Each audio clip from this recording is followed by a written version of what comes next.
fadhigii ugu dambeeyay ka yeelatay kiiskii ninkii kuwii xaaskiisii Sayid Ali Macalin Daawud ayaa ka gaartay go'aan rasmi ah kaasi oo hore dil ugu soo xukumeen maxkamadaha darajada koowaad iyo tan raafaanka ee gobolka Banaadir.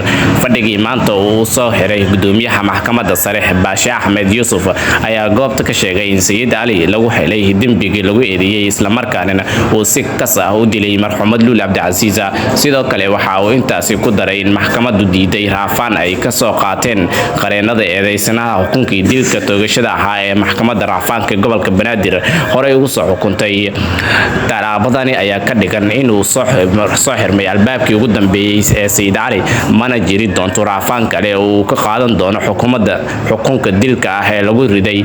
dhinaca kale waxaa soo dhaweeyay go'aanka ehlada marxuumad Luul oo Cabdicasiis oo ugu horeeyay aabaheed Cabdicasiis oo muddo dheer u sugayay cadaalad ay hesho gabadhiisii.